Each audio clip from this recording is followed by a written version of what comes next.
Tramon Williams, Green Bay Packers cornerback, Pro Bowl cornerback at that. You're watching the real deal with Akil. You heard that? Pro Bowl. Pro Bowl. I'm gonna switch it up to start this show.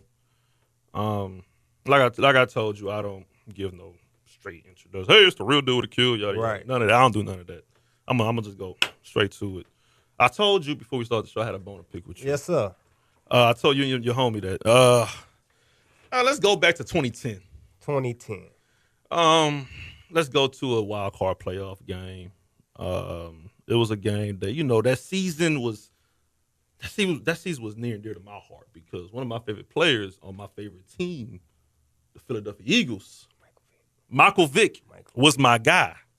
So I'm thinking we had the home field. I'm very confident going into that game. Right. It was a close game all around. And I want to say that's the same year I won the Super Bowl. Mm-hmm. But you did something that game that I didn't like. What was that, man? You picked off Michael Vick for y'all could win. That's what happened. I didn't like that. That's the same. Vick was an MVP candidate that year.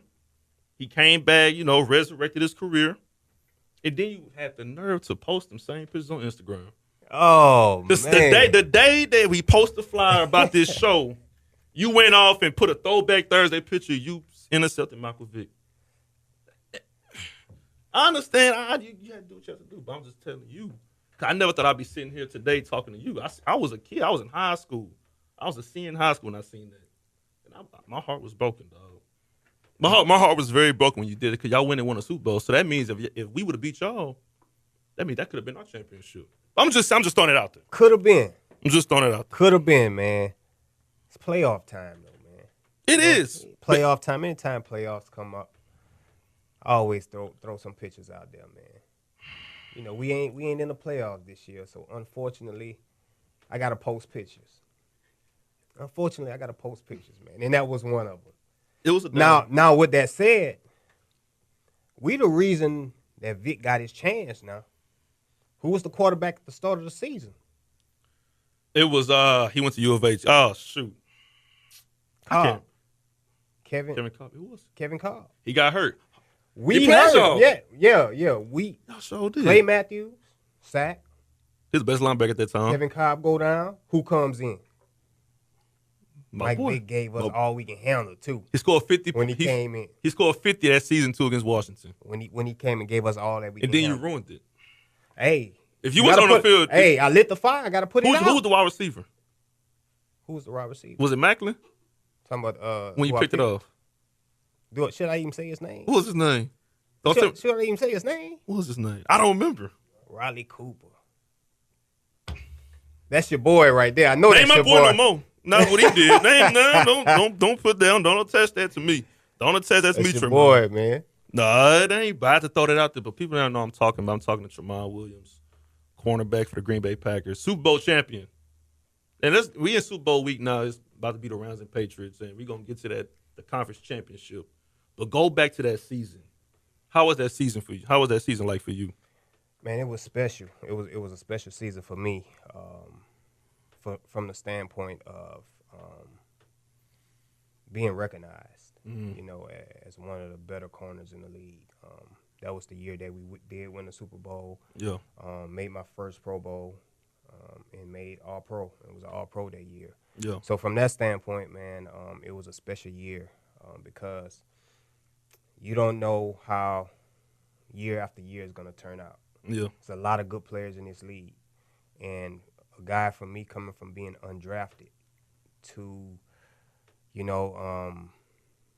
being named a Pro Bowl and winning a Super Bowl now, that's priceless. Yeah.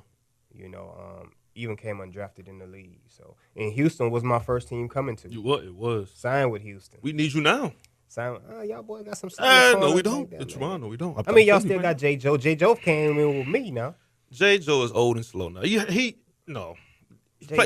Hilton killers every year. T.Y. a dog though, man. I mean, and you was out there. We could have been doing something. T.Y. is still a dog though, man. He's still a dog. But you could do better than Jonathan Joseph. In a league, continue to make it for the offense, man. It becoming harder and harder for. That is true. To play good ball. I mean, you got some guys who game is predicated to being on the line all the time and pressing and doing those things. J. Joe not one of those corners.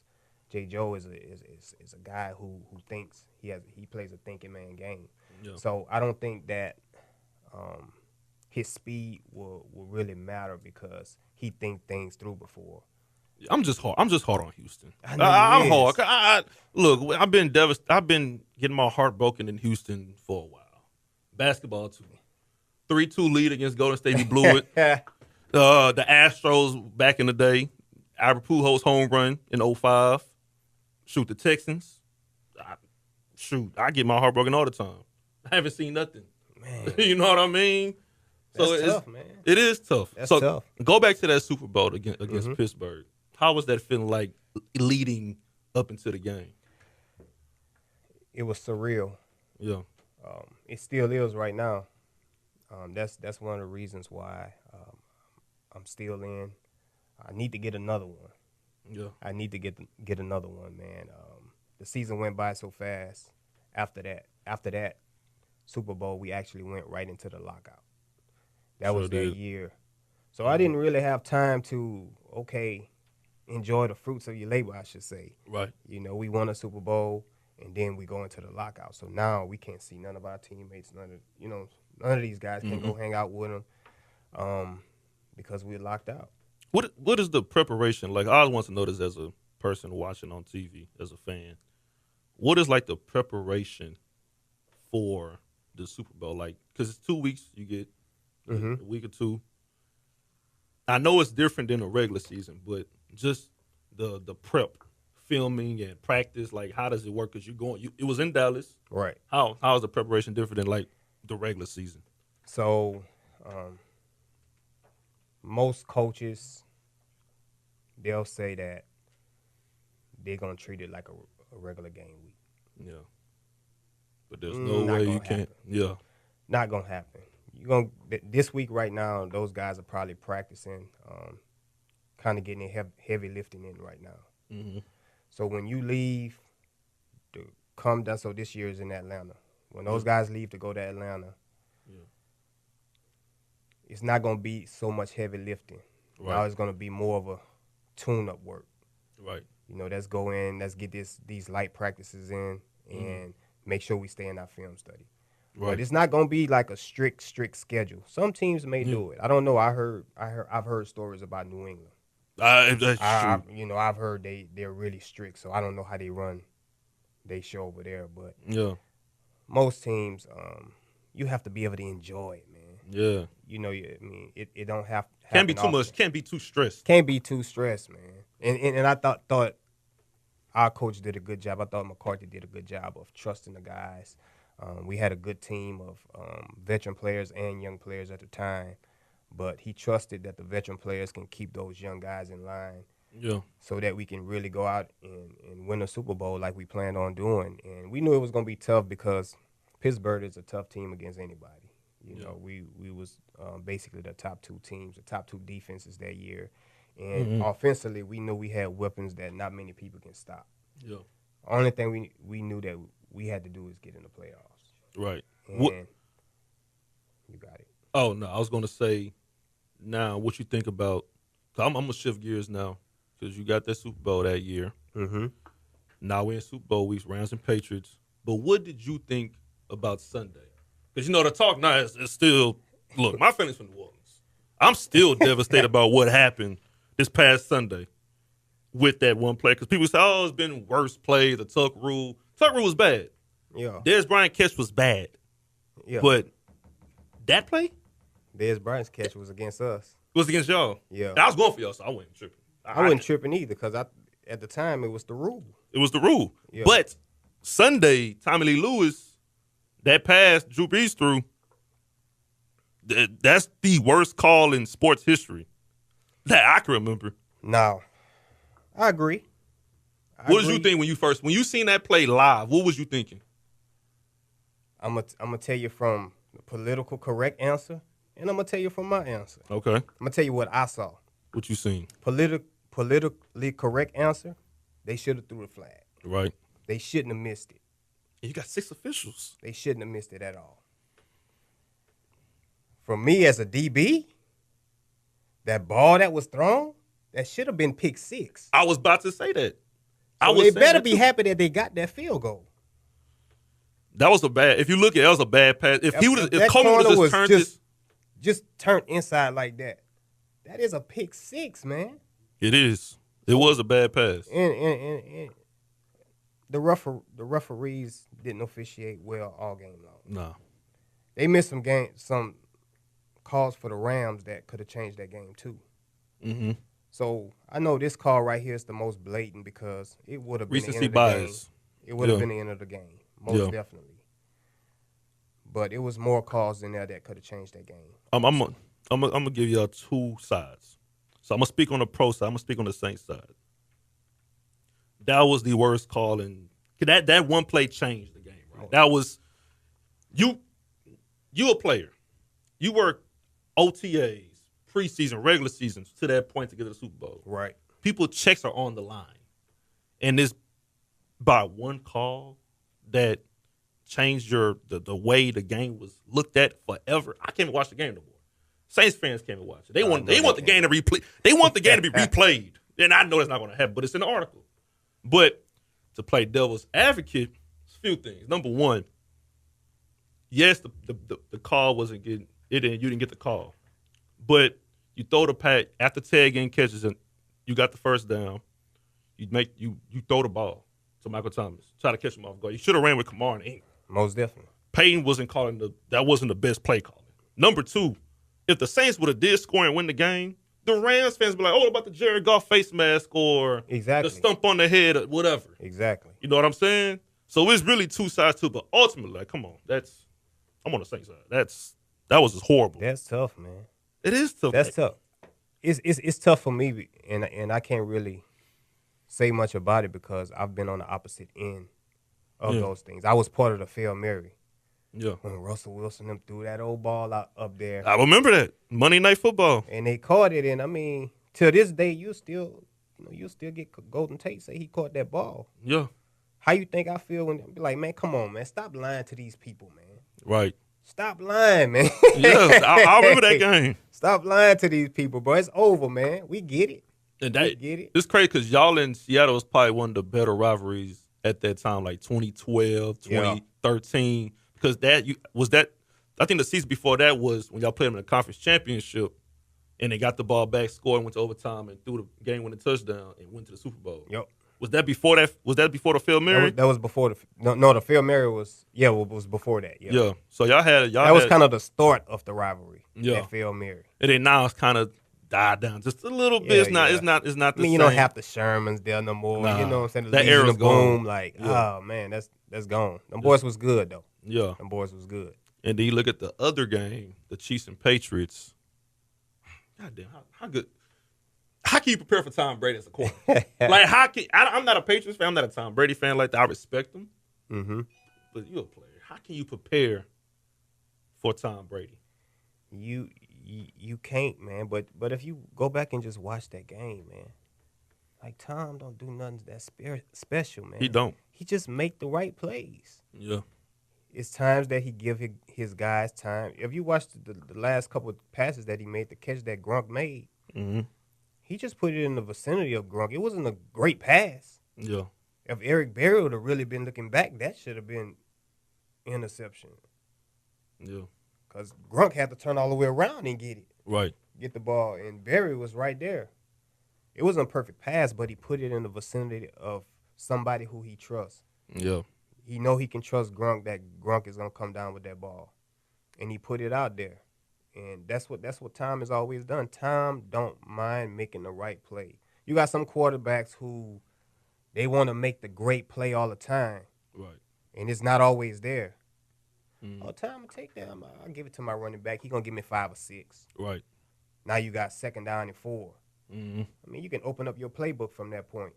Right. If you got 2nd down and 10 or 3rd down and 10, it's only a few plays that you can run. Right. But if you keep your down and distance down, like you can open up your playbook. Like people don't know what to expect when you stand in front of the sticks.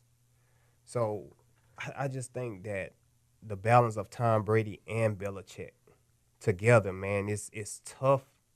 It's tough to overcome that for a lot of people. I mean, you don't make it to the championship 9 years That's in a row.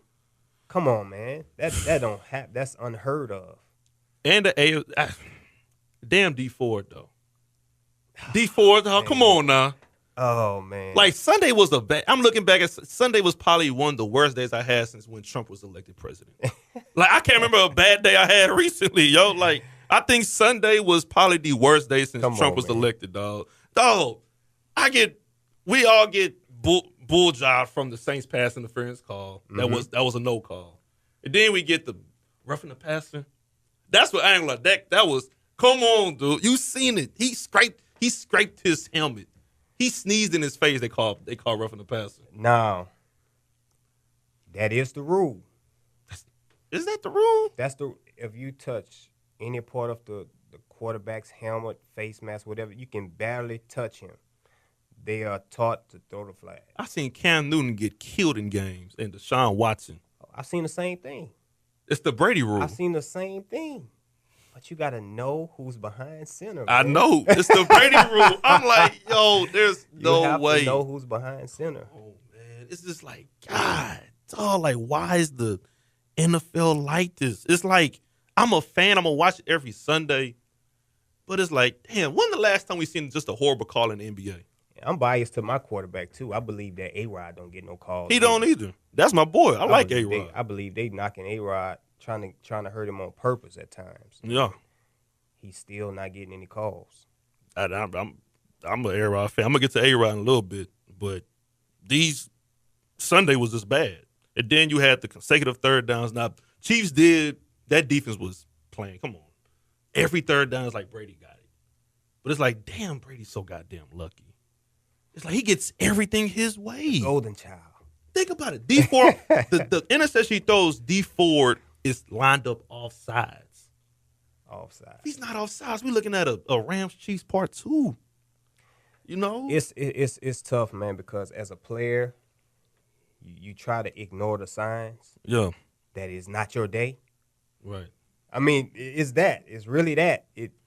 Throughout a game, is always certain plays that you hope you're on the other side of. Right. When we played Seattle that year, we had plays. The conference championship or the Monday night? We had plays that we was like, we got to be optimistic about this. Right. We got to be optimistic, and we got to feel that we still going to win this game. But the way some of these plays is going, like, it's almost like it's meant for you. Like, man, this other team, man, they're right there, man. Right. You can change at any second. And that's what happened, man. Certain plays that happen, man, it always tells me, especially when I'm watching the game. Right. I can pick and choose who's going to win for certain plays that happen in the game. And those plays that happen this past week, right, it all turned out to be for the team who was supposed to win the game. So if you're the commissioner, and I kind of want to get back to the Saints for a little bit. I forgot. That's a good thing about podcasts. You can just go back to questions you missed instead of keep going. So I want to ask, if you're Goodell and you see the Saints fans, they giving lawsuits and everything of that nature, which we know they're not going to replay that game, but it's in the article. So technically, you can have the power to go back and replay. Hey, fans on Fox at 3:30 p.m., we're going to play the last minute 49 seconds of that game. You know, if you Goodell, he ain't say nothing yet. He didn't come out and speak about it at all. If you're Goodell, what do you do at this moment? You do what you've been doing. Do you speak out? You got to at least say something. What can you do? Hey, we missed the call. They missed many calls. They missed a lot of calls that game. There's just one that stands out blatantly. No, they play. You play Madden? Not like I used. But you know about Madden. I know about Madden. You play that same play right there. You press the hit stick button, right thumbstick. You think they ain't calling that? Madden calls that. Madden calls that. But you got the opportunity to hit your TV and break the TV if you and got throw the TV out the window. That is true. If I'm in the playoffs, I'm throwing my TV out the window. That's true. That's true. But I did. My mom is a hardcore Saints fan. She's from New Orleans. She she's still mad. 'Cause I told her I was gonna have you on the show, Mm-hmm. but she know you play for the Packers. She was like, "You have your show today, right?" I was like, "Yeah." She said, "Are you going?" She said, "Please ask him about that pass interference call, and then tell him what I said." She believes there's a theory out there for the NFL to get the Saints. This she said. It sounded crazy, but it kind of makes sense. Mm-hmm. NFL is all about money, right? Everything in every corporation is all about money. So what she's saying, I didn't even know. Because this is the 10-year anniversary of they went to the Super Bowl in 2009. Mm-hmm. She was saying that the reason why, because they had the bounty gate and everything, Right. it comes down to money because they went to the Super Bowl. Mm-hmm. The city of New Orleans, people didn't go to Miami for that Super Bowl. You had some fans that went, but most people went to New Orleans. So she's thinking it's a money thing that the NFL is out to get the Saints, the bounty gate, and all these other things because they know if the Saints would went to Atlanta, Atlanta's cool, but we want to go party at New Orleans or Atlanta. You know what I'm saying? So it's like, yo, it kind of lines up. I'm not saying that's the conspiracy theory is true, but at the same time, it's like, why 6 officials and you can't get somebody say like, you know what? That was a pass interference. But then you come out and say, yo, like you tell the other ref that don't throw the flag. Man, that's I want to throw that out for my mama. I know she's listening. That's a that's tough deal for. And with that said, though, I was actually rooting for that. Like you said, those guys won the Super Bowl the year before we did. Yeah. So in my mind, I was like, shoot, if the Saints gonna win this year, shoot, we gonna win next year. Yeah. You know what I'm saying? So I thought like that myself at one point. Yeah. But man, like, I just feel like, man, things unfold how they gonna unfold sometimes. Yeah. You know, and this time right here is really no answer for what we seen the way that it unfold. Yeah. You know, I mean, Roger can come out and say whatever he want, but it's not gonna change anything. It's not. It sucks. It ain't. So I'm gonna shift gears to you and your team, the Packers. It's a lot of stuff that happened this season. Mm-hmm. Mm-hmm. So let's get before the season has started. Khalil Mack signed to the Bears. So what I said before the season started, I said, you know what, I think the Vikings are gonna win that division. That's what I said before the season. Mm-hmm. But Khalil Mack got there. I didn't know it was gonna change the damn city. Like he changed not even just the defense, not just the team, but the organization and the city almost. Most definitely. What was your reaction when Khalil Mack was signed with trades to Chicago? Oh man. Was you like, what the hell John Gruden doing? No, man, we was hoping for Khalil Mack too. You know what I'm saying? Y'all supposed to why y'all didn't go for Khalil Mack? You know, I don't know. I mean, I don't know if we did or we didn't. Yeah. I'm pretty sure it was a lot of people in the stakes for Khalil Mack. Right. But if you look at the history of the game, the Bears have always landed a player like that. Right. You know, and they had been missing that for some years. Yeah. So they got that back, man, and it brings back the old Bears defense when Brian Urlacher was there, or the 87 Bears defense when Mike Singletary was there. It brought back those type of memories. And obviously the Bears and the Packers is the oldest rivalry, you know, in football. Yeah. In football. So from that standpoint, it's cool, man, but we understood, bro, when they got Khalil Mack, we understood that it was going to be a different ball game. Yeah. You know? Yeah, the division going to get tough. Yeah. We understood it was going to be a different ball game. Yeah. Because, I mean, we speaking of these other two teams, I mean, as far as the Bears and the Vikings, but the Lions really ain't no pushovers either. I mean, they're not where they need to be at. But when you play them on Sundays, it ain't easy.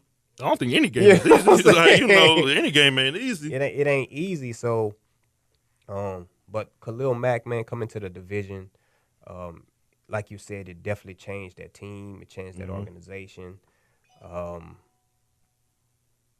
Big time. Yeah. Big time. And, I mean, this guy didn't even have a chance to come out and have a full week practice, and he came in against us the first game of the year. He looked like a damn MVP. Pretty much wrecked it. Yeah. You know, pretty much He looked like wrecked an the MVP, game, dog. man. He did. But, I mean, we was fortunate to have a generational player too, Yeah. who came back and carved up that defense the second half. You Yeah. know what I'm saying? So, we looking to see more of that this upcoming year, man. Obviously, new coach, new everything. Right. It's like almost rebuilding now. Kinda. I wouldn't say that. Yeah. Anytime you got that number 12 behind center, ain't no rebuilding. Right. You know what I'm Right. saying? He can make anybody look good, but we also got good players. You know, Yeah. we just gotta. What should I say? We just need to recharge. Right. I mean, we went through this whole season with almost our whole defense hurt. Our whole defense hurt. I think on defense, me and Clay Matthews was the only two who started all 16 games. Yeah. Everybody else was hurt, man. Mm-hmm. Like, and I'm talking about season ending, whole front line, whole front seven almost. Right. Even secondary, guys in the secondary was hurt. So, and it seems to go like that for us every year, because the year we won the Super Bowl, we had 18 guys on IR. 18 guys on IR, man. Yeah. But we didn't make any excuses, man. We still got the job done. And as a player, that's the way you think. Yeah. You think, man, no matter what, man, next man up, you got to get the job done. So what was your reaction when McCarthy was gone? I was surprised. Yeah. The reason I was surprised was because the Packers are very traditional. Very, very traditional. And McCarthy had done so much for the organization. Right. At that point, to where I thought that they would at least let him finish up the season. At least let him finish up the season. And I think a lot of people thought that. But at times you have to make a real splash, and the organization wanted to make that splash. Like, okay, we serious. Right. We're about contending for championships. Right. And this move right here is putting everybody on notice. Right. So, one way or another, different ways you can look at it.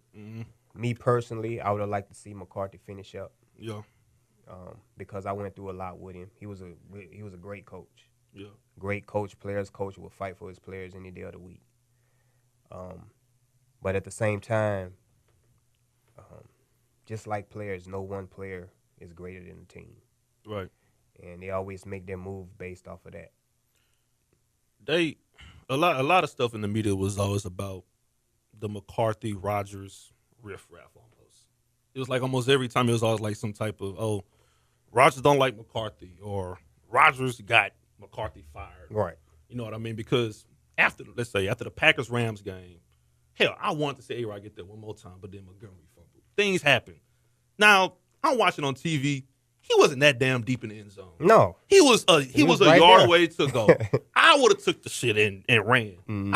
He just fumbled. Then he got released. How much truth is it to Rodgers playing a part with McCarthy being gone mid-season? I don't think there's no truth to it at all. Yeah. No truth to it at all. It's almost like the LeBron, the whole LeBron factor.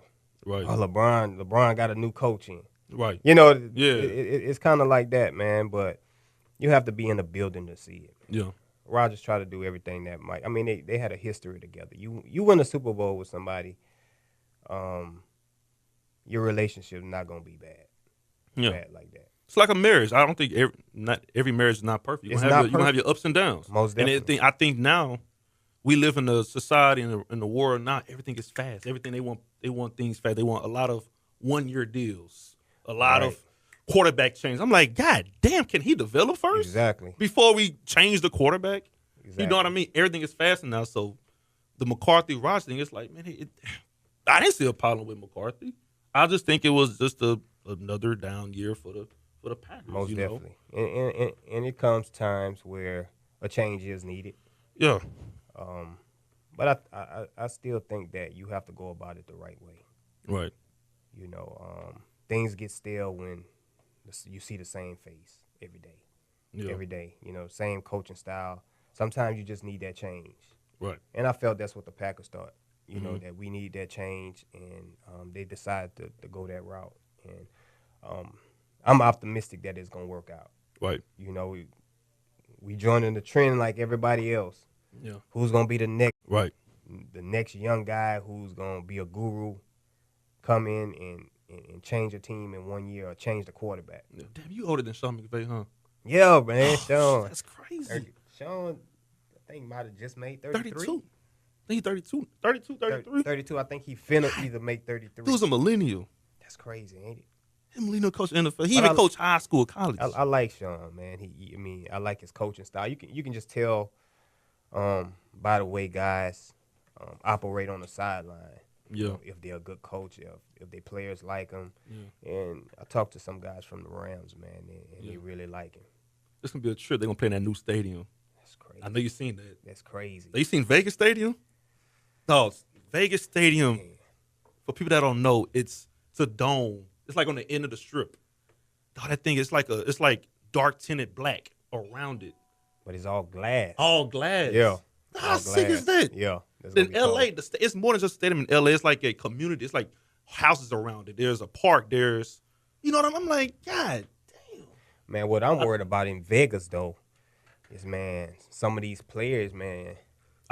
Rookies, second year, people that party a lot. You might have some people homeless out there. I know. They're going to hit that casino. You know, I think the Jeff is in Vegas next year, I think. Yeah. I think it's in Vegas. I think it is, yeah. Man, I told my brother today, I said, man, I think the Raiders going to be the first team to host their own Super Bowl. That's my theory. I said this like a couple of years ago. Just a hot take. Raiders got some fans out there, too, now. Yeah. You know why I said? Because Vegas is more like it's like a neutral site. Whenever when the Raiders play, it's going to be, you're going to have 75, 80% Raiders, but I think every game is going to be like it's like the Super Bowl down almost every Sunday. Right. Because you're in Vegas. You know what I'm saying? That's kind of how it was when I went to Arizona now. Arizona, I actually loved Arizona, man. Loved playing for Arizona. Yeah. But not everybody migrates to Arizona. Right. So, everybody's not an Arizona Cardinals fan.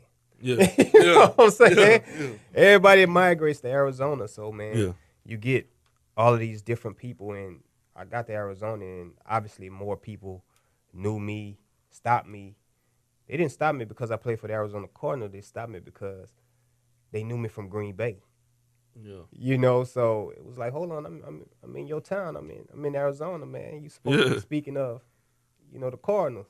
Yeah. Oh, man, you my favorite player of Green Bay. Yeah. I'm like, come on, man. Yeah. Damn. It's crazy, man.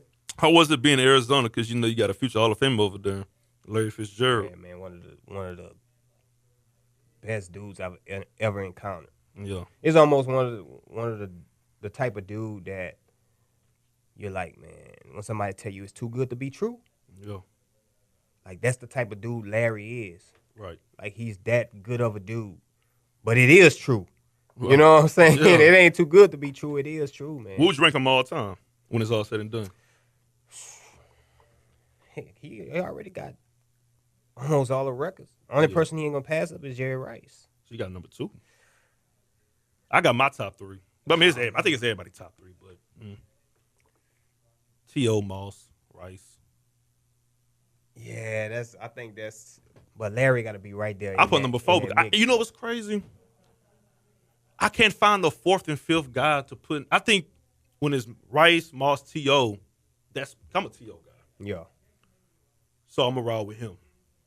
But it's like 4 and 5 is like, you could put Larry right there. You can put Calvin. Right. You can put, hell, if Andre Johnson, if the Texans had, I always said, if the Texans had a franchise quarterback. I think you should start off from the Texans with if the Texans had an O-line first. Yeah. Had O-line first. Yeah. I really believe that if they would have had an O-line, David Carr would have been a better quarterback. He'll still be in the league right now. Most definitely. Yeah, he'd be like in his 60s. Well, most definitely, because David and Derek, if you go back and watch them, man, they're the same player. Yeah, except Derek had an O-line. Except Derek and a better coach. Exactly. Yeah, exactly. So for Derek, it was more of situational. Yeah. Oh, he landed to a bad situation for him. Yeah. You know, but him and Derek, man, they both They're the athletic, same. both can throw the ball, man. And as a player, you know that. Yeah. But you still have to hear the media talk bad about somebody. Like, I'm Yeah. like, man, that dude good, man. Yeah. Y'all just don't understand it yet. Who was some of the hardest guys you had to defend in the NFL? Like, who's your 5? If you do have 5, but probably 3 to 5 like hardest players you had to defend. Oh man, top of my list, I'm always say Calvin because that's the person I went up against the most. Yeah. He was in my division, and I had to match him a lot. Yeah. How'd you have to play Calvin? He was so big, man, you couldn't be overly aggressive with him, first of all. Yeah. Because he would outpower you, he would outmaneuver you from that standpoint. Yeah.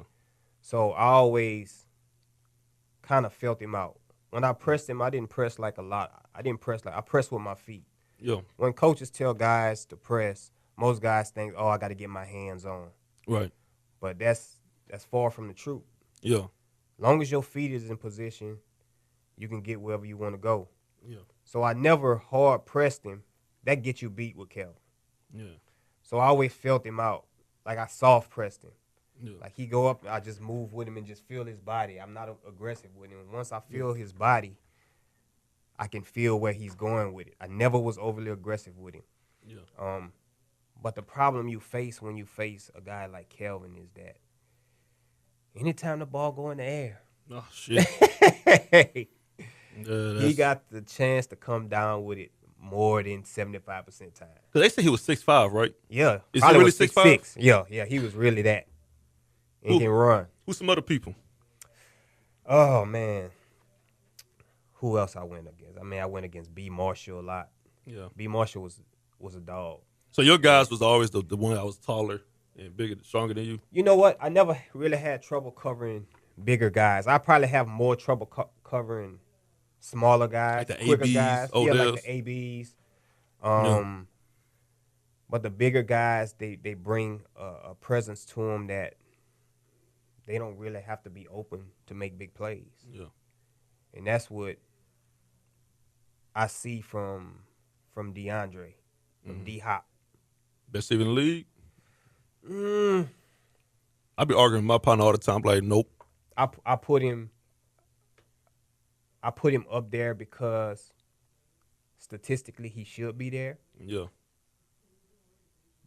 But my eye contest just watching, Yeah. like I like skill. Right. Like I like watching boxing. I like boxing. Mm-hmm. So I'm a Floyd Mayweather type of guy. I like skill. Yeah. You know, You like Mayweather? He could hold, but you know. Mayweather, man. He Come on, man. he ain't the GOAT. But, You gotta watch Pretty Boy Floyd. I man. seen Pretty Boy Floyd. You gotta watch Pretty Boy. I seen Floyd. Iron Mike too. Even though they ain't the same, different classes. Yeah, different classes. So you know. Okay. I seen Sugar Ray Leonard on tape. I wasn't born yet, but I seen him. But D-Hop, man, D-Hop is the type of guy who he's not gonna get a lot of separation. Yeah. His routes are not gonna be A1. And that's why I look at when I see him. You know It's what I'm like saying? It's not gonna be that, but he just have the uncanny ability to make tough catches. yeah, he don't jump. But he's always covered though. Yeah. You know, but he has the uncanny ability to make tough catches. That's his strength. So what you think is the problem with people not able to defend DeAndre? Because it's like when I watch it, he don't get no big separation. Mm-mm. He's not the best route runner, but it's like he's always getting a pass interference call, and he catches the ball. It's like he's like the football version of James Harden. He gets all the calls. I'm like, God, they are similar. Harden and Hopkins right. are real similar. You're right. They're not the most athletic. They're not the most gifted skill. You know what I'm saying? Mm-hmm. But they just do things. It's like they so savvy. But he's fit. He's physical at the line. Mm-hmm. But man, I can tell you this about it. I've never seen a receiver who I think can get called for offensive pass interference every time. Yeah. But man, D-Hop, like he just has that uncanny ability to make plays, and I think Right. you've seen that against some of the best corners. Like they're draping all over him, and he's still one handing the ball like it's nothing. Right. So I think that when you do the eye contest with D-Hop, it don't look like anything special. It don't look like anything special, but statistically, it says it's different. Yeah. So who's the hardest guy to defend right now in the NFL? Right now in the NFL, it's hard to say, man. Yeah. Like I say, I'm a skill guy, bro. I like people who can get separation. Like they don't have to push off. They don't have to do nothing. But I'm gonna ask you this That season. Who's the hardest guy you have to defend this season? Oh man.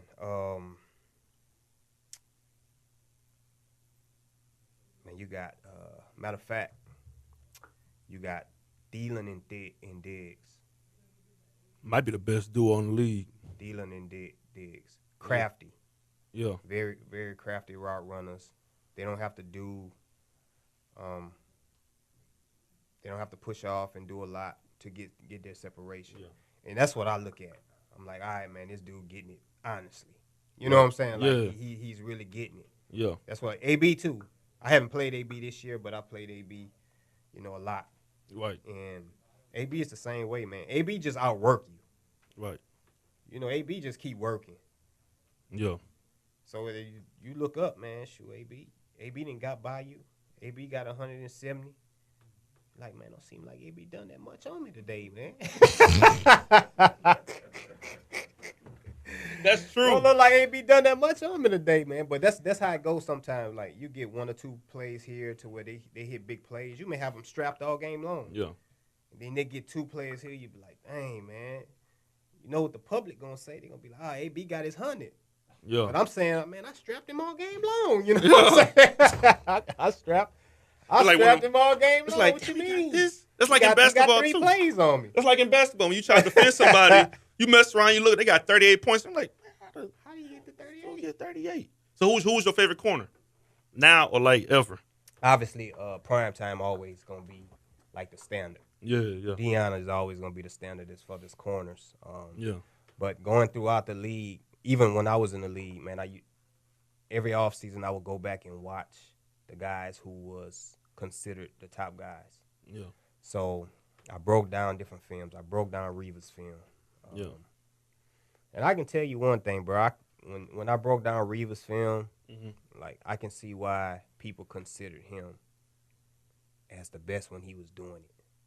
Yeah. Because what he was doing, like not a lot of people can do that. Like I was a travel corner at one time. I traveled with the best guys, and it's not easy. Yeah. You know what I'm saying? Like you got to be mentally focused and challenge every play of the game. Because it's basically man to man every play. Basically man to man every play, and people don't do that. People don't do that, man. Especially now because the way the rules is set up for the receivers, man. They gonna get theirs. It's a lot more zone now. Yeah, so now you have to mix it up a lot more. Yeah. But when Reeves was doing that, man, I watched his film, bro, and technically, man, he was one of the better corners I had seen in the game. Like him at the line, bro, his footwork, his patience, everything that you look for in a corner. Right. From that standpoint, as far as a press corner and a man corner, man, he had it. Yeah. He had it, man. And now, I got a chance to play with Pat P. Yeah. Pat P. How was that like when you was there for that? I loved it, man. Yeah. I loved it, man. I enjoyed it there, period, because I gelled well with that secondary. Right. You know, I had Pat P, Antoine Bethel, had the Honey Badger, and we was all back there. Yeah. We was all back there, man, and shoot, I think we finished top 5 in defense. Yeah. Top 5 in defense, man. We all gelled well together, man. It was a bunch of guys who understood football. Yeah. You know, it was a veteran-based secondary. Right. And if I'm back there with guys who understand football, man, I like playing with that. Yeah. I like playing with that. So, but Pat P, bro, as far as corner-wise, man, he's probably that next guy who now the guys will have to look at and say, okay, man, this guy here has the technique, he has the skill, he has the speed, he have everything that you look for. Right. As far as a corner, I got a chance to see that every day. Right. You know, and the crazy part about it was he had all of those skills and that skill set, but right. I was the veteran. You know what I'm saying? I was the veteran in the room, man. He still will come to me and ask me, you know, what can I do better? What can I do? So For a guy, you know what I'm saying? Yeah. Who's pretty much been in the Pro Bowl every year. He's been in the league. Yeah. To come to me and ask me these things, what can I get better on, or all these different things, like that says a lot about him. So how was Pat P like in practice? Like watching him work out or, in the film sessions. How was he? He was a technical guy. Yeah. And a great thing about it is that he didn't have to be technical. Yeah. Because his skill set, his athletic ability, he can pretty much do what he want. Right. You know what I'm saying? Yeah. He can pretty much do what he want. But like I said, I'm a boxing guy. Mm-hmm. So if you talk to a boxer, the hardest people to compete against is guys who is technically sound. Yeah. The best technique guys is the hardest guys to fight. Yeah. So when Pat P worked on his technique and became technical with all the athletic ability he got, right, it's gonna be tough. It's gonna be tough to deal with him out there. Yeah. So he has all of that going for him. So for the young guys who come in the league, he's probably gonna have to be that guy who guys go watch film and say, okay, man, this is where I need to get to. Right. Yeah. So now I'm gonna go back again. This is why I love podcasts. I can go back and backtrack and do things I want to say. Yeah. Say things I missed. So you was undrafted. Mm-hmm. Louisiana Tech. You got a Super Bowl champion. You're a Super Bowl champion. How much motivation you had thinking that everybody passed upon you, all 7 rounds, and then you finally get an opportunity? How much motivation was it? Well, first of all, how was it when you didn't get drafted at that time? It was tough, man, from a standpoint of you knowing that you deserve it. Yeah. I'm always putting myself up there with the best guys. Mm-hmm. But like you said, you got 7 rounds for just somebody to just say that, we want you. Mm-hmm. That year in college, I led the nation in pass breakups. Mm-hmm. Had 4 interceptions. Yeah. Had people coming around asking about me, but never created that buzz. Right. So never created that buzz. Now, I don't know if you know a lot about the draft, but you get certain guys who the scouts come around, they know you can play. Mm-hmm. But they try to keep the buzz down because they want to get you in the later round or they want to get you undrafted. So now you fall into that section as, oh, man, he's a sleeper. Mm. He's going to be a sleeper. Yeah. Let's not talk much about him because we're going to try to get him late. Yeah. So when you fall in that category, man, it's unfair. First of all, you know what I'm saying? Yeah. It's unfair because, you done everything. You didn't showcase your talent. It's all on film. Right. But the buzz ain't clicking, and you don't know why. Yeah. So I went and got money. Yeah. I was like, man, nobody paying for my schooling. Yeah. You did get a lot of offers in high school. I didn't get one offer. Didn't get one offer. Only school that they was pushing for me to go to was Nicholls State. I was like, man, that's too close to home. I can't go there. Yeah. You know what I'm saying? Yeah. That's too close to home, man. I'm better than that. Yeah. That's what I'm saying. Yeah. So, but you think obviously if you was at a SEC school, you would have been first round, second round pick. Yeah, most definitely. Yeah. Most definitely. But end up going to Tech, man, and they gave me an opportunity. Mm-hmm. And once they gave me the opportunity, that's all I ever saw. Every stage I went to, all I wanted was an opportunity. Right. So when I went undrafted, man, most people would have been disappointed and frustrated. Yeah. I was like, man, I got an opportunity. Yeah. I'm good. Yeah. All I need was You know that one shot. All I need is that opportunity. I'm Right. good. Yeah. So I got that opportunity, man. Signed with Houston. Yeah. And I ain't gonna lie to you, when I got here, Houston probably was my hardest training camp. Really? Yeah, because you gotta think about it. When I came in, we still had 2-a-days. It was QB acting for it was first year coaches. Yeah. So these was guys who was really trying to prove some stuff. Yeah. And now we out here, man. We in 100-degree heat, bro. I'm like, yeah. It's hot as hell out here. It's hard. It was hard, man, and it was a lot to it. It was a lot of anxiety, man. It was a lot. I would wake up maybe like 15 times every night. Damn. Man, wondering if I'm late to practice. I'm talking about all kind of stuff. I'm paranoid. Yeah. You know what I'm saying? Yeah. Wondering if I'm late to practice, all kind of stuff, man. But Did they give you a reason why they cut you? no, Houston? Was it during preseason or? it was the last cut, man. It was going into regular season. So they held me around for maybe a day or two. Yeah. Because they was thinking about putting me on the practice squad. Yeah. So they were thinking. Yeah. So they was like, we're going to go another direction. I was like, all right, cool. I'm right from Louisiana. So I hopped in my truck and drove home. So you drove home. And then how long was you without because after that was Green Bay, right? After that, it was Green Bay. But the first team I worked out for was Green Bay. Mm-hmm. So as soon as I got released from Houston, Green Bay was the first team to call me. Damn. So I worked out for Green Bay the first week of the season. Yeah. And what people don't know about that is that they fly you in. I will fly in every Monday, work out on a Tuesday, fly right back out. Workout might be 15 minutes. Yeah. 15-minute workout. You're going to run a 40. You're going to do some drills. Yeah. Take you through DB drills, pack you up, ship you back home. Right. I did that for 9 weeks straight. Yeah. 9 weeks, different teams. Carolina, Chicago, Seattle, everybody. Right.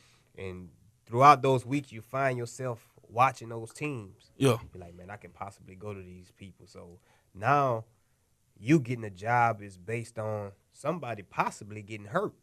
Yeah. So now why do you watch the game now? Are you watching because you can possibly be on that team, or are you hoping somebody get hurt? Right.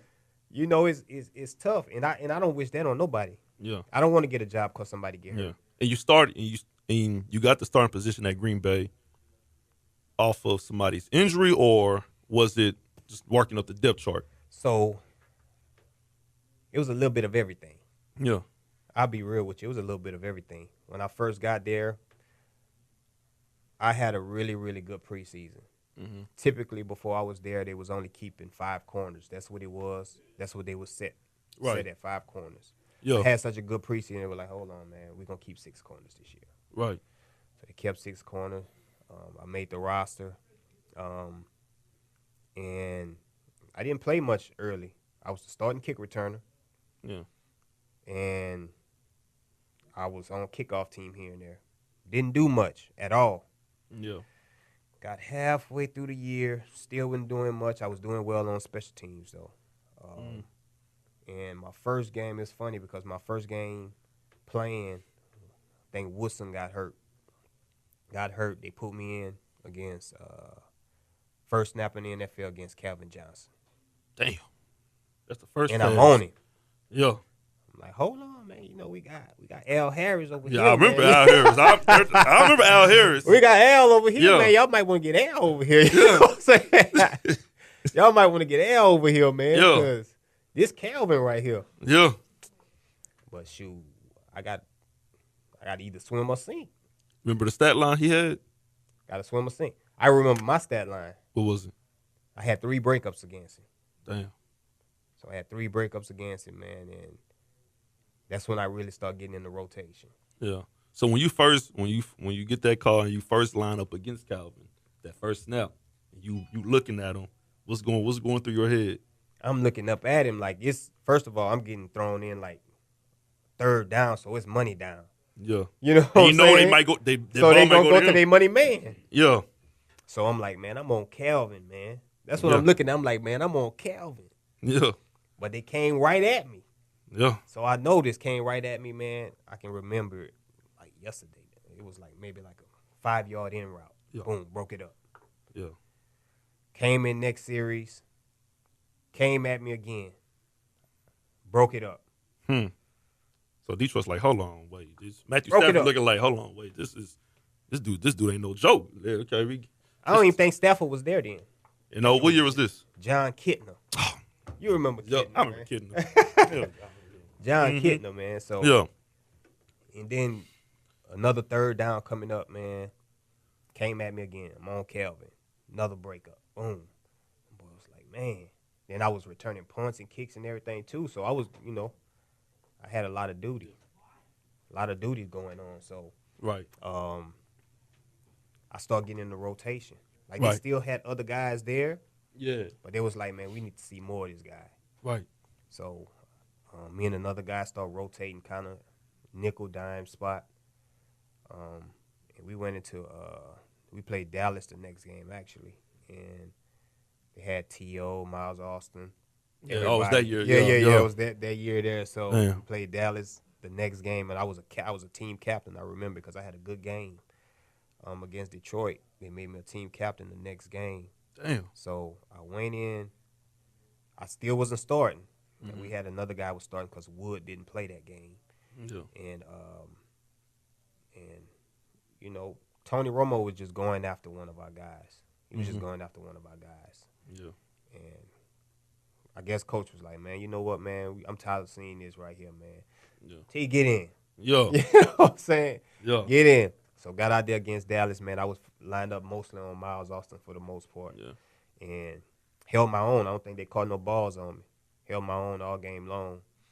And then I really started getting into the rotation. Yeah. So me and one of the other guys was hurt who I really was supposed to be in the rotation with. Right. So he coming back now. Yeah. Dang, I thought I was moving up, but they really like this other guy. Yeah. So me and him rotate now. And it's toward the end of the season. And he gets hurt again. And going into the playoff, man, I was the last man standing. Yeah. Last man standing. I was the starting nickel going into the playoffs. So it was me, Wood, and Al. Last man standing. Held my own in the playoff. Came the next season. Coach said, "It's your job to lose."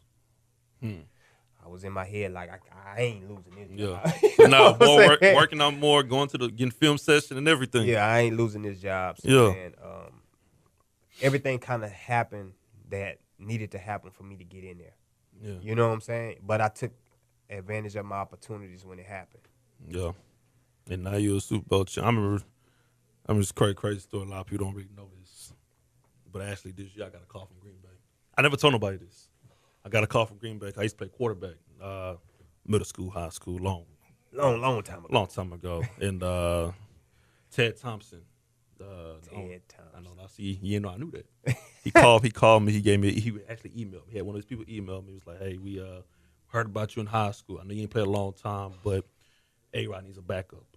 So just in case anything messed up, he hit me up." I'm like, "Damn, how'd you find me? Like, what? I don't have nothing out." He's like, I remember you was a 5-star athlete."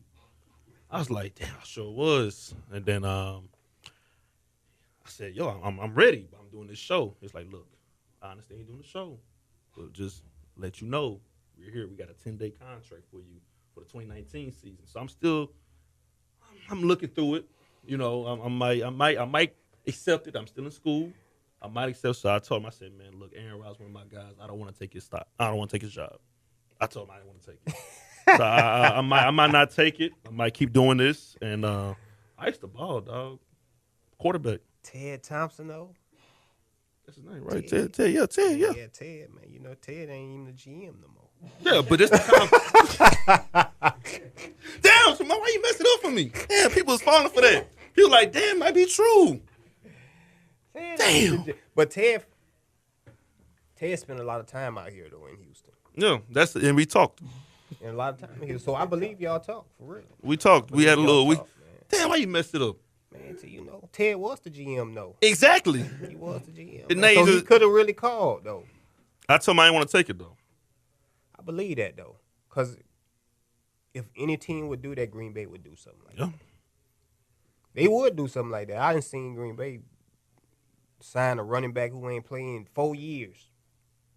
Who was it? I don't even remember the guy's name, but I was there. They had him on the practice squad.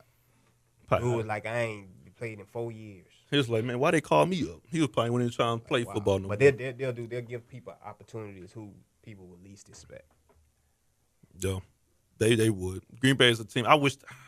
But it's a business, though, man. You got to understand. It is. It's a real business, man. Because you got not only that you got players fighting for positions on the field, like you got people in the front office who's fighting for positions too.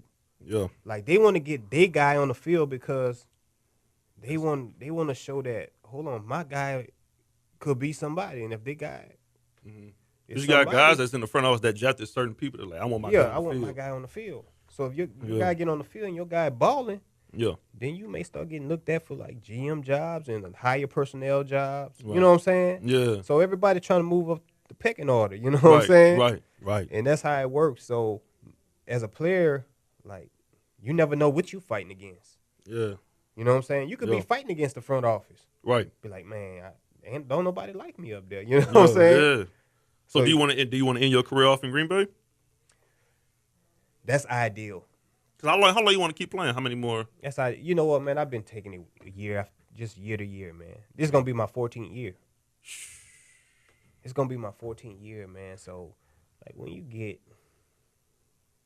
when I got to Cleveland, got a chance to play for the Browns 2 years, and that's where I met Pettin. Pettin was my head coach, which is my D coordinator now in Green Bay.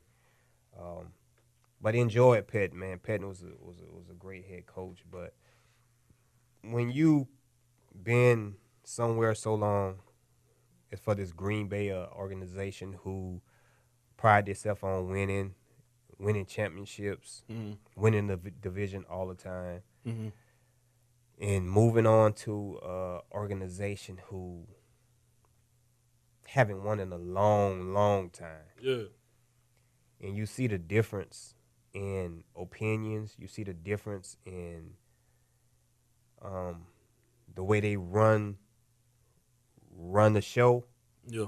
I mean, when I was in Green Bay, you rarely see guys coming in and out. When they get a player, they stick with a player. They develop the player. That's what they do. Right. When I got to Cleveland, man, it was guys in and out of the room every day. Yeah. I was like, man, where your boy at, man? Oh, he gone. What? Damn. He already? Yeah. I'm talking about every day, man. So it was like a revolving door with guys just coming in and out, guys coming in. I'm like, we can't win like that. Yeah. You know what I'm saying? You got to stick with somebody to develop somebody to win. So was you like, thank God when y'all parted ways? It was best for both of us because I'm gonna tell you like this, and I know some guys feel like this, but I wasn't about to play another down for him. Whatever that means. Yeah. You know what I'm saying? Yeah. Whatever that means. That was 10 years in. You know, that was 10 years in. So my second year in Cleveland was when, obviously, whole coaching change. Hugh Jackson came in. And that probably was one of my most trying years of my career. Yeah. You know what I'm saying? That probably was one of my most trying years of my career because ever since I came to the league, I came in, I competed, I done it the right way, and I moved up the charts, and I always was on the field. Always played, always started. This year in Green Bay, this is my 13th year, man. I led the team in snaps. Played 99% of the snaps. Yeah. And, like, for a guy 13 years in, like, that don't usually happen. I was shocked when Ha got traded. That was pretty. It's tough, man. I think everybody was. Yeah. Because it's a business. Like I said, you never know who's fighting for who. Right. You know what I'm saying? Yeah. Or who likes who. Right. So, from a player perspective, that's where you got to be mentally strong at. Because now you got to think about these things now. Be like, hold on, somebody might not like me up there. Yeah. You know what I'm saying? Right. Somebody might not like me up there. So now you got to try to control those things that's going in your mind. You still got to play the game. Right. You know what I'm saying? You still got to play it at a high level. So, I mean, there's a lot of things that you face as a player that, you know, the average man won't understand. Yeah. But, man, it's what we signed up for. You know what I'm saying? Yeah. It's what we signed up for. So, I mean, I've always been, like I said, always been one to do it the right way. I try to always, you know, pay attention, help the young guys out, just do everything that I possibly can. Yeah. Like, a lot of guys don't do that. You know, guys look at it as, okay, if I'm competing against this guy, I ain't really trying to help him. Right. You know what I'm saying? Yeah. But my idea, I came up from the bottom. Like, Yeah. I don't care about that. Yeah. So if they drafted a corner in Green Bay this year, Yeah. you gonna be willing to, I'm going to be willing to help him out. I'm going to be willing to get him to the best that as he possibly can be. Right. Because I figure like this. If he's able to push me out, then I deserve to be out. Yeah. You know what I'm saying? Mm-hmm. If he's able to push me out, then I deserve to be out. I'm fine with that. I'm cool with that. But like, I ain't gonna be the guy who, I ain't helping him, bro. I got like me and him competing. Yeah. I want him to be at his best. Yeah. So when I still win his job, shoot, it is what it is. Like, I'm gonna give you one sign. They be like, damn, hold up, what's going on? It's when you look at your Madden rating and you see that rookie player in front of you, and he got like an 81 overall, and you like at 79, and you like, hold on, talk about it. You call EA, and she be like, hold on, why? That'd be one signing. You know what I'm saying? Like, hey, why am I? The next thing you know, he's starting over you. Not saying what happened to you, but I'm just saying any other. No, it's business though. Yeah. It's business though, because I mean, the bottom line is when somebody go first round, the writing on the wall for the man who in that spot. Yeah. It don't matter if he's better than you or he's not. Right. He'll be there soon. Yeah. So as a player, you have to know those things. You have to be prepared for everything. Your mind have to be mentally prepared for everything. Yeah. Like you have to know that okay, this guy went first round. There's a chance that eventually they're gonna put him in front of me. Right. So when it do happen, it ain't really phasing you. Yeah, exactly. You may be frustrated. Yeah. You got to work hard. But you just got to keep doing what you're doing because you already expected it. You know your time going to come back around. I tell young guys all the time, like young guys, as soon as they get put to the bench, they want more playing time. They want this, man. They walking around, they pouting. They doing all of this stuff right here, man. The first thing I do, look out, say, man, don't worry about it, bro. I say, your time coming back around. Right. I say the worst thing that you want to do is keep pouting, not taking care of your business, and when your number call, you ain't ready. Right. You know what I'm saying? Yeah. You ain't ready. But now, if you just, you frustrated, but still go about your business, still do the work, still prepare like you the starter, still do all of these little things that when they do call that number, then you shining on them, you ain't even got to say nothing. Right. You know what I'm saying? Yeah. Most young guys, they probably going to talk, well, I told y'all. Yeah. You know what I'm saying? Yeah. I told you, but nah, man, you ain't even got to say nothing, bro. Yeah. Just take the right approach, man. That's going to go a longer way in this business, man, because at the end of the day, anytime you try to show up an organization, it's not going to work. It ain't going to work. Yeah. Anytime you try to show up an organization, it's not going to work. They're going to always pick the name of that team over you. Yeah. Period. So who you got in the Super Bowl? Rams, Patriots? Oh, man. Human nature is to go for the new team who's doing it. Yeah. The Rams is the new team. We got a chance to. Well, we played against the Rams and the Patriots this year. Patriots have Tom Brady. They got a great chance of winning. Yeah. They do. They got a great chance of winning, but obviously, the Rams, man, new kid on the block. Got the young coach. Got the young quarterback. They doing their thing, man. Best D tackle in the league. Best D tackle in the league, man. I like the Rams, man. I got my man Sam Shields over there. Yeah. So I got young Sammy over there, bro. I wouldn't mind seeing him getting another ring. It's like when if the Rams win, it's gonna be like a gray cloud over that. It's gonna suck. I like the Rams. I like them, but it's gonna be like that gray cloud. It's like It's tough too because I do like history made. Yeah. Because Brady get his 6th ring. Brady get his 6th ring, man. That's damn. That's something that can't nobody speak of. Ain't nobody probably ever get close to that again. Nah. You know what I'm saying? 6 rings. Yeah. I mean, you got people with 4. Yeah. 6 of them things. Yeah. By Charles yourself. Haley got 5, but he a defensive player. Yeah. Mm-hmm. I look at this Super Bowl like the passing of the torch Super Bowl.